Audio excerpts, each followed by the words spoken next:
몰다행정사 송범석 대표입니다. 오늘도 저희 네이버 카페에 올려주신 질문들에 대해 답변 드리면서 영상 촬영하고 있습니다. 이 모든 답변은 무료 답변이며 제가 개인적인 의견으로 드리는 답변입니다. 혹시라도 조금 더 자세한 답변을 원하시는 분은 가까운 곳에 있는 변호사 사무소, 법무사 사무소, 행정사 사무소를 방문해 주시면 좋겠습니다. 영상은 전날 올라온 질문에 대해서는 음성만을 통해 화면으로 답변을 드리는 형식이 있고, 평소 여러분께서 궁금해하시는 부분에 대해서 제가 화면에 나오는 영상으로 촬영해드리는 형식이 있으니 이 점 참고 부탁드립니다.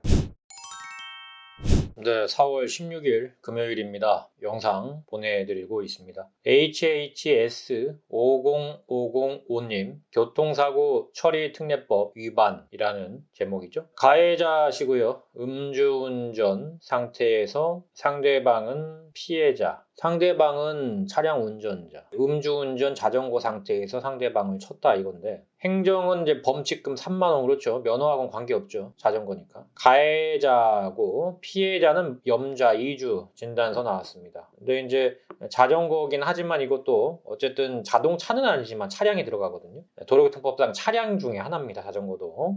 물론 이제 면허하고는 관계가 없지만 형사처벌은 받아요. 교통사고 처리특례법으로 벌금형이 예상된다고 합니다. 자전거로 벌금형이 나오는 건 또 이례적이네요. 제가 볼 때. 피할 수 있는 방법은 글쎄요. 일단은 이렇게 이제 벌금형이 그렇게 많이 나오진 않을 것 같은데, 그러나 이제 교통사고 처리특례법 자체가 벌금형이 그렇게 약하진 않아요. 그래서 일단은 합의도 잘 보셨고 했다면은 크게 벌금이 나오진 않을 것 같습니다. 굉장히 드문 상황이네요. 선고유예라고 하는 게 있는데 한번 선고유예를 노려볼 수도 있을 것 같아요. 이게 자전거 사건이잖아요. 그리고 사람이랑 부딪힌 것도 아니고 상대방이 또 차량이기 때문에, 이게 뭐 상대방이 자전거에 차가 부딪혔는데 차에 안에 타고 있던 사람들이 크게 다쳤다고 하기엔 좀 어렵죠. 자전거가 뭐 앞만 세게 부딪힌다고 해도 자전거가 더 많이 부서지죠. 물론 이제 자전거가 가해자니까 그건 맞는 얘기긴 하지만, 선고유예를 한번 좀 노려볼 수는 있을 것 같아요. 제가 볼 때에는 이제 선고유예라고 하는 거는 판사님이 죄는 지었지만 한번 봐줄게 이런 건데, 한번 그 정식 재판을 신청하셔가지고 선고유예 신청을 한번 해보세요. 제가 볼 때는 이제 벌금이 좀 과하면은 항소도 해볼 만하다고 봅니다. 자전거 사건이니까. 마민미님, 첫 재판. 국선 변호사님께 제가 따로 전화해야 할까요? 라고 질문하셨는데, 아니에요. 기다리시면 되고, 국선 변호사님 그 명단이 쭉 나오잖아요. 그죠? 그 중에 선정이 돼서 전화가 옵니다. 전화가 와서 선정됐으니까 뭐 면담을 하든지 아니면 뭐 서류를 가져와라 이렇게 뭔가 이제 요청을 해요. 그러니까 전화가 오니까 기다려 주시면 됩니다.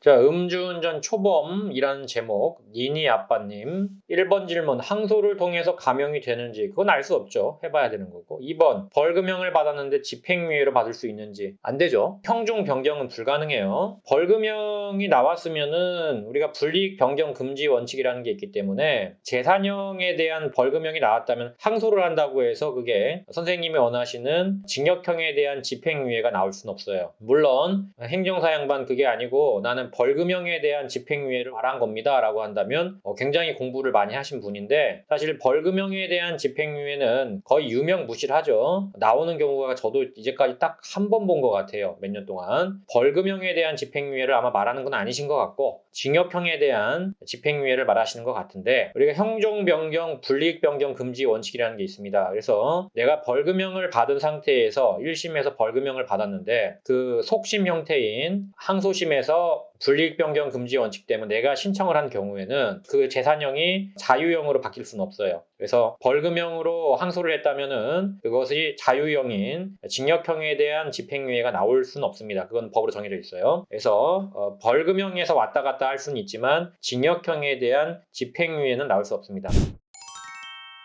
자, 노란님, 교통사고 사실 확인원. 이 파인을 조회하니 특정범죄 가중처벌법상 도주치상으로 교통사고 사실 확인원이 나왔습니다. 이제 검사님은 증거불충분으로 혐의 없음 처분을 했다라고 나와 있네요. 담당 경찰관은 상관없다고 하십니다. 수정 안 해주시려고 하는데 보험회사에서 나중에 확인할 때 상관없나요? 저는 수정받고 싶은데 어떻게 할 수 있나요? 일단 조금 꺼림직하죠. 수정을 해놓으시는 게 맞고, 수정을 하는 거는 당연한 이거는 권리입니다. 권리. 이건 법정으로 보호되어 있는 권리예요. 일단은 수정을 해줘야 정상이고요. 수정을 자꾸 안 해주시면은 청문관실이라는 데가 있어요. 경찰청에. 거기에 얘기를 하셔가지고 바꾸셔야 됩니다. 수정을 받아야죠. 당연히. 꺼림직하잖아요. 물론 이거는 대항력은 있어요. 검찰청 처분 결정서를 갖고 나중에 이 교통사고 사실 확인혼 때문에 내가 불이익을 받는 경우가 있다. 도주치상이 나와 있기 때문에 그런 경우에는 대항을 할 수가 있죠. 검찰청에서 나온 불기소 결정문을 갖고 내가 이렇게 받았는데 이 불기소 결정문이 이게 진짜고 이 교통사고 사실 확인혼은 이거는 잘못 나온 거다. 이렇게 이제 어떤 항변은 가능하겠죠. 그러나 복잡하잖아요. 머리 아프고. 그러니까 미리 바꿔놓는 게 좋겠죠.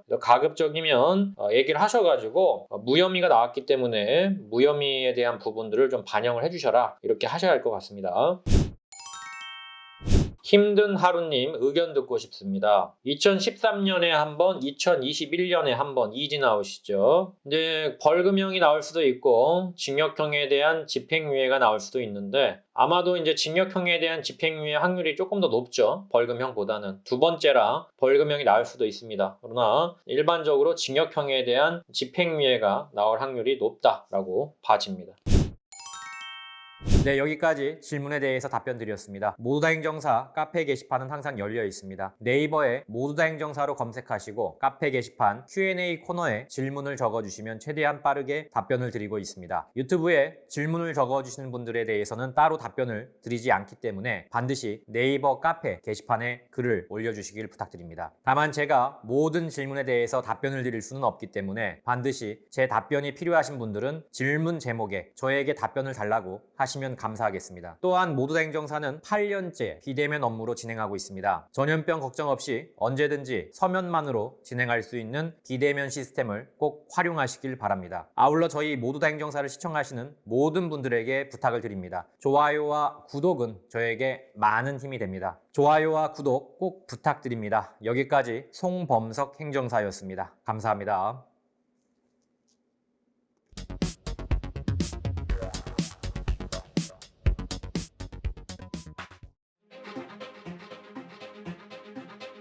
모두 다 감옥 보낼 수는 없는 거 아닙니까? 이 중에서 경중을 따져서 억울하거나 또는 경미하신 분들은 한 번 더 기회를 줘야 되지 않을까요?